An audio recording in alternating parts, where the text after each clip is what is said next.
Welcome to Empower and Evolve, and I'm your host, Dunstan, and thanks for coming into today's episode. Now, this podcast is designed for those looking to break free from stagnation and enhance their well-being through actionable insights and inspiring stories. So you'd never miss an episode, hit that follow button and follow us through our social media accounts. Now, if you find value in our discussions, consider sharing this podcast with friends who you think might benefit listening today. Now let's get started on this journey of empowerment and transformation. Hi there, Dan here, and thanks for coming back to Empower and Evolve. Now, I have received a very serious question for this week. And I think a lot of us have, at some point in our lives, or maybe are still going through this question. Right? And the question goes, how do I deal with my imposter syndrome? Now, you can look up the definition of imposter syndrome.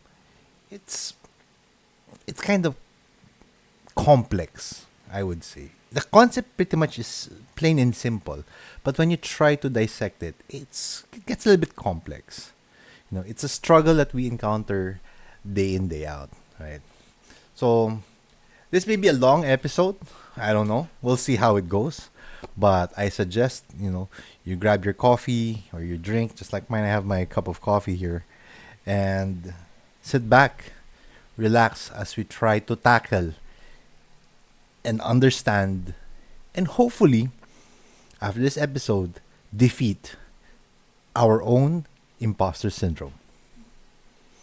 So, let's dive in. So, to start off today's episode,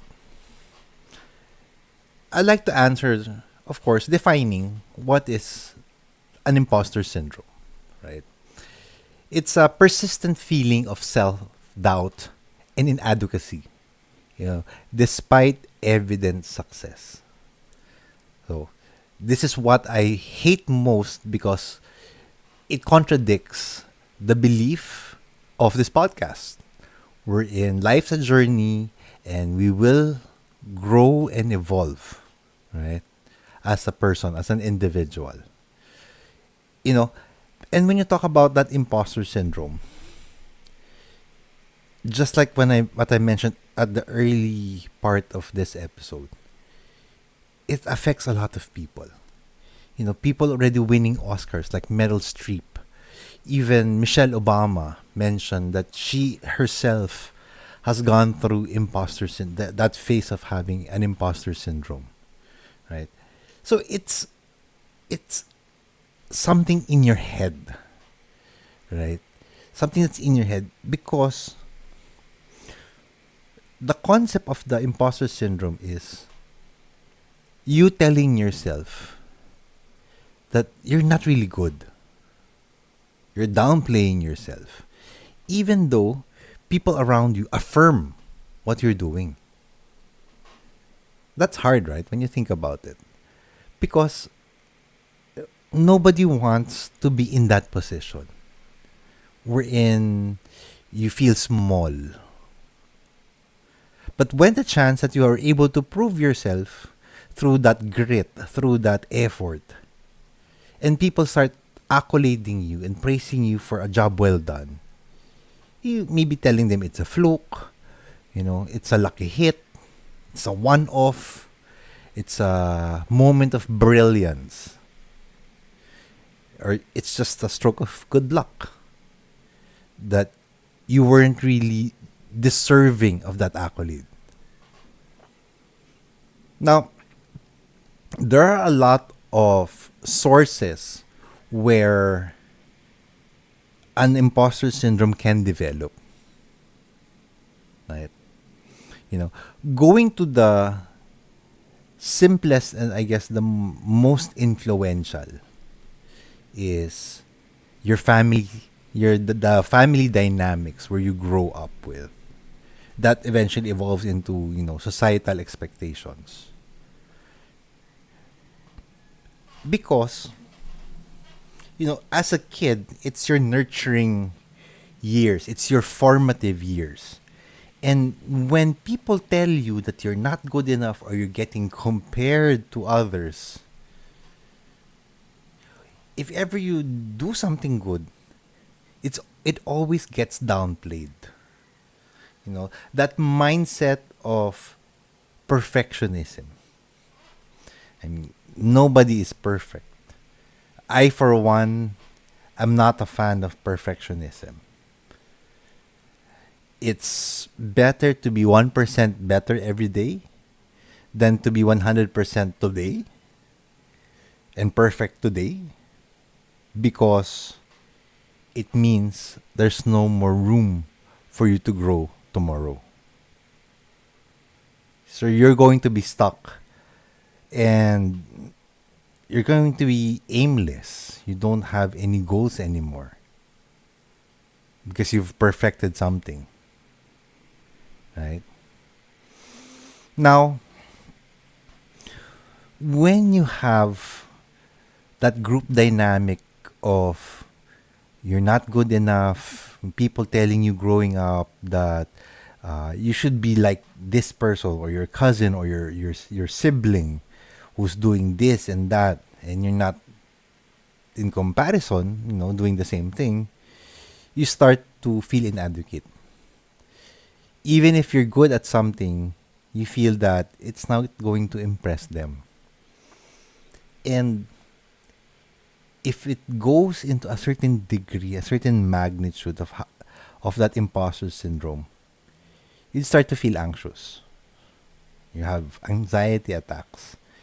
You may have depression, right? And it's something that nobody wants to be in, nobody wants to experience, and I hope nobody wants to have another person experience, right? Imagine if you're growing up in that environment, what happens to you years after? You always talk negatively about yourself. You're not good enough. You would compare yourself to your seatmate or your office mate, right? Or to your neighbor, right? It may lead to a spiraling effect because you've been working yourself so hard, and because you're trying to aim for something that is not realistic. You're aiming to please others. You may trigger yourself to break down. You may trigger yourself to have really bad failures. We're in because of that negative self-talk, because of that negative thoughts filling in your head, you're manifesting it. And that's bad, right? That's the total opposite of being optimistic, total opposite of being positive. You're attracting negativity. Attracting rather pessimism, right? When you have those things in your head, that negative thinking, that pessimistic mindset, it just manifests itself in what you do. You may eventually have poor decision making. You start to do body shaming, right? You may feel, I don't know, may torture yourself. I like to share my personal story of having that imposter syndrome at some point in my life. So when I was in grade school, I was fat. This is still thin. Imagine, I was 4'8". I think I was about 130 pounds. So I pretty much look like a ball. I was like grade 5. And people people around me were telling me, "You're fat. You're fat. You don't look good. You need to lose weight." So, okay, that part, okay, it's a eye opener. You want to do better, right? You want to lose weight. So I did actually work out and lost weight to the point that from 4'8", maybe 3 years after, I was already 5'10", and I was about 160 pounds. So I was thin, like literally thin, almost skin and bones. And people were telling me, "Oh, you look good already. Stop losing weight." But every time I look at myself in the mirror, I feel I'm still fat. I don't see abs. I don't see ripped muscles. You know, when that's the vision I had of someone, they would say, "You look good." So I was losing weight. Thank God, I didn't become bulimic or anemic, or I didn't have any illnesses because of me trying to lose weight. But it came to the point that there was this one time I was in the local clubhouse in my neighborhood. Someone actually approached me, one of the aunts and uncles, right? Someone from the older generation approached me. She was saying, "How are you, Don?" And, "Yeah, I'm going good. I'm doing good, auntie." And like she whispered in my ear, like, "I hope you don't mind me asking, and I want you to be honest. I am sincerely concerned about your health, about you. I've seen you lose weight drastically. Are you doing drugs?" So I was like, "No, I don't do drugs. I don't do illegal drugs, of course. I was just killing myself working out." I imagine when I say killing myself working out, I was running in the morning for about 7 kilometers, still play basketball in the morning during weekends. I was playing badminton and volleyball in the afternoon, the evening. Sometimes it's without basketball again in the evening. I would do sports. And I was eating less and less of everything. So, scientifically speaking, I was having muscle cannibalism. I was still going to the gym, but because I wasn't eating right, I wasn't gaining any muscle. And instead, I was still burning not only my fat, but I was also burning the muscle that I should be developing. So I really looked bad.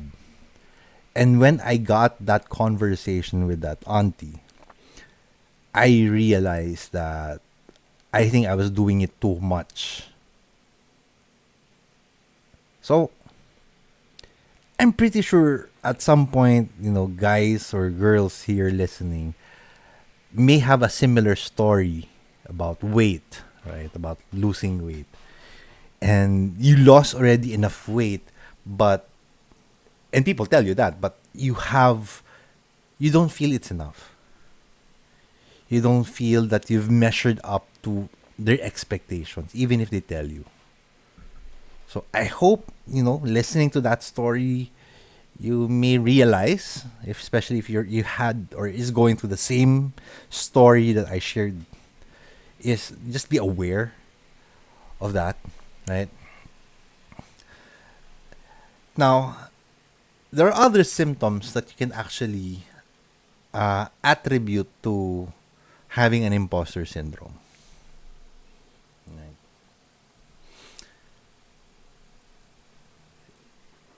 One is, having the fear of failure. Imagine, let's say, you're a family of lawyers, doctors, or accountants, right? Like here in the Philippines, it's kind of, I'd say, pretty normal that you follow the school of your siblings or your aunts and your uncles, right? If let's say your older sibling was, let's say, having a GPA of about 90% for the quarter, you get 89%. They would tell you that you're not studying enough. Even if, let's say, you're in the honors, you're above average, you're above than the rest of your batch, right? Another another symptom is, of course, you're studying too hard, knowing that you already know the subject, but you feel, I haven't studied enough, I haven't studied enough, I haven't studied enough. If you get one mistake, you blame yourself for not getting a perfect score, right? And that's self-inflicted pressure, right? When I was growing up, I was a swimmer. I mean, I've mentioned that before.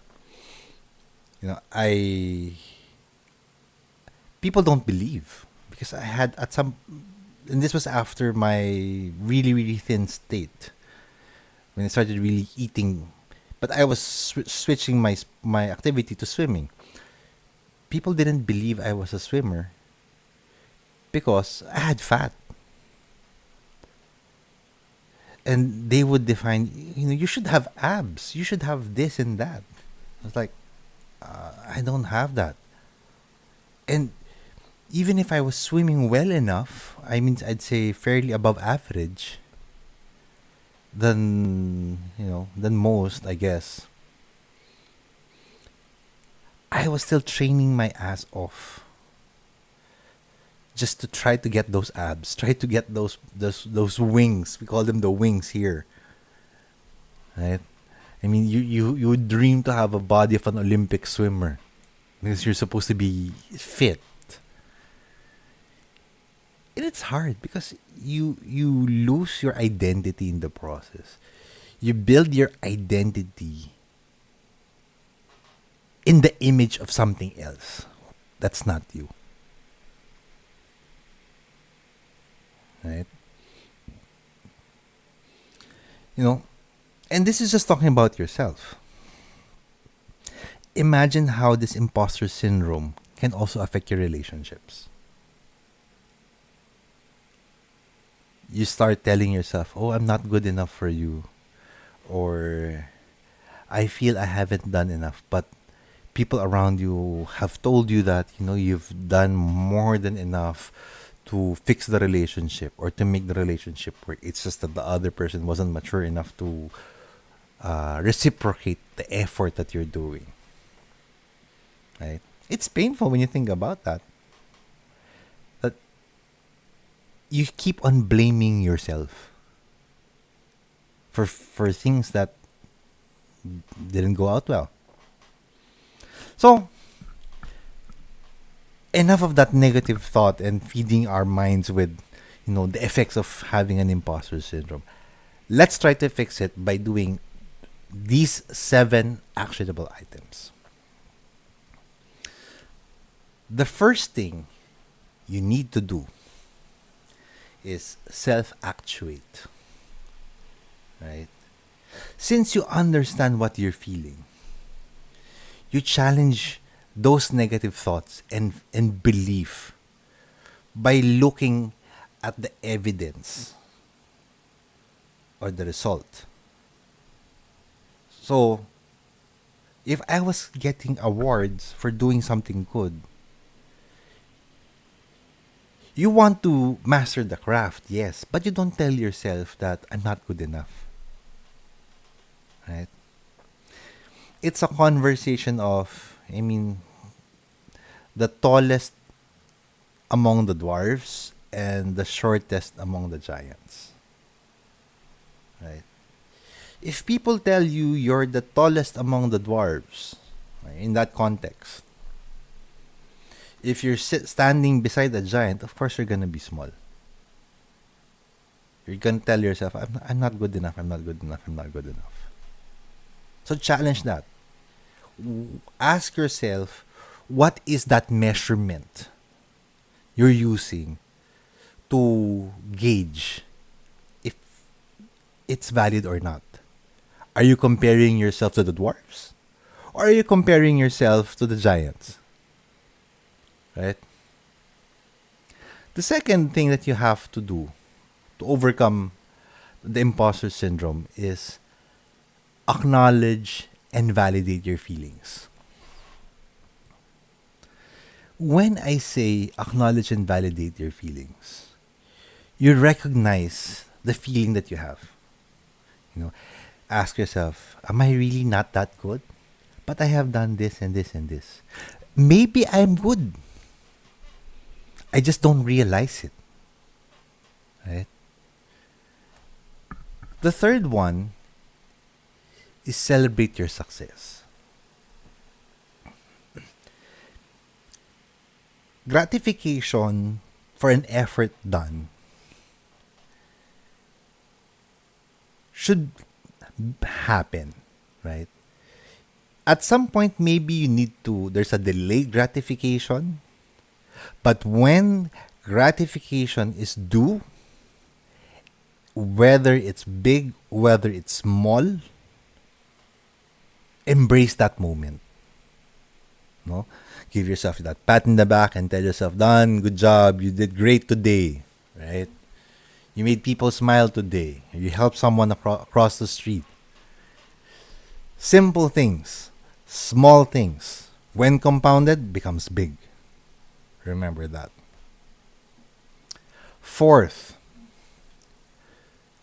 focus on your strengths. You won't be able to master every single skill there is, right? And if people around you compare you to a relative or a sibling and all, remember,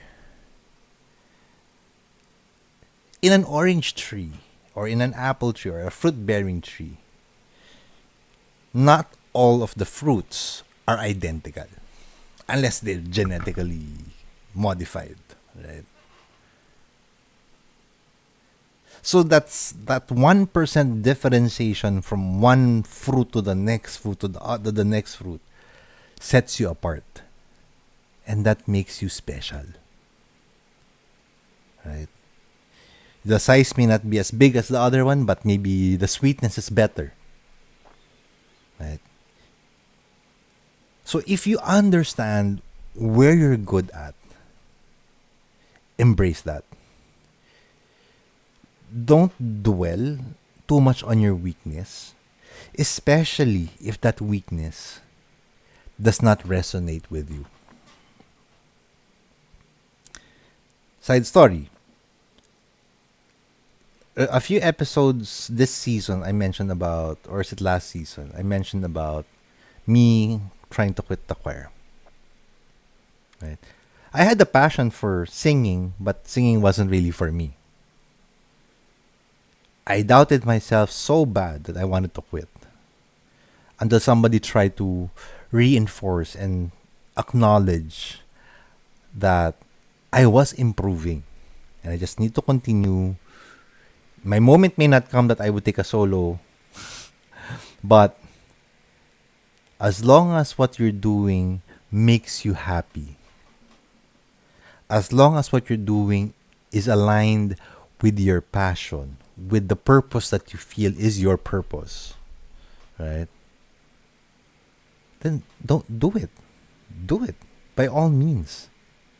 As long as you don't step over others, gaslight them or blow their candle out so that you'd look better, do it. Because it's you. It's your development. It's your happiness. It's your joy. Now, let's say this weakness is something that you're passionate about. Right? You put the grind, you put the effort, you put the time to master that skill so that weakness becomes your strength. Right?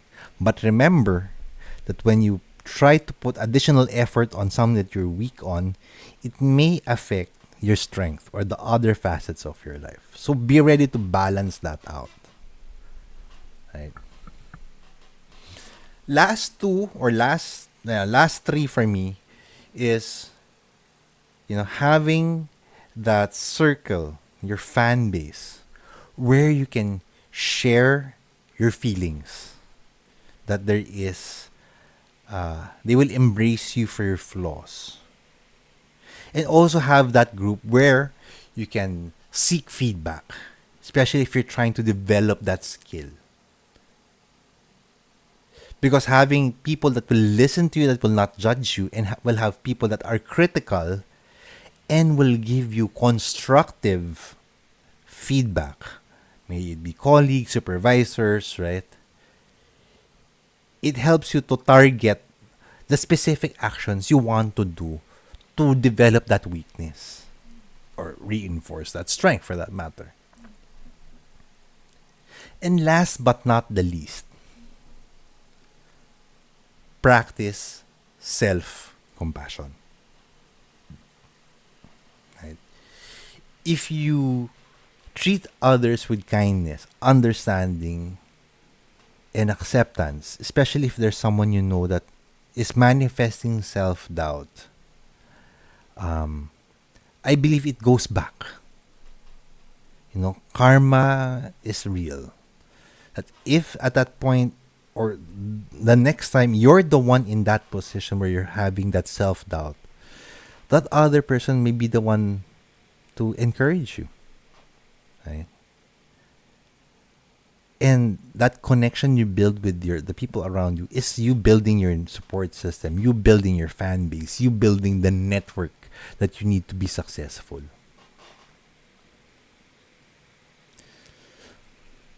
So that wraps up today's episode. I'm pretty long, right? I hope that we've tackled imposter syndrome, understand it better. It's something that a lot of us maybe still manage day in, day out, right? Encounter day in, day out. But remember, you are worthy, you are capable, and you deserve success. The effort you put in will give you the result that you want. If you acknowledge your feelings, if you challenge your negative thoughts, you celebrate your achievements, and you put the effort, right? You can break free from your imposter syndrome and step out to your full potential. I hope that message resonates or will resonate with you every single time you feel self-doubt. If there's a phrase I'd like to leave everyone today for our episode, always tell yourself, I am good enough. So with that, thank you so much for listening to today's episode. And remember, here at Empower and Evolve, our goal is to help you become a better version of you. And with that, thank you so much for listening. Stay safe. I'll catch you next week. Bye for now.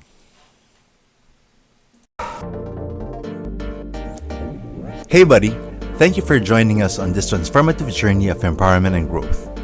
Now remember, it's not just about evolving. It's about embracing that incredible power within you to become the best version of yourself. Keep striving for greatness, because together, we can create a world where empowerment knows no bounds. And if you find value in today's episode, please subscribe, rate, and share this podcast with someone who could use that little inspiration. Until next time, stay empowered, stay inspired, and keep shining brightly on your path to evolution. With Empower and Evolve, you have the tools to unleash your potential and rewrite your story. Let's continue to evolve together.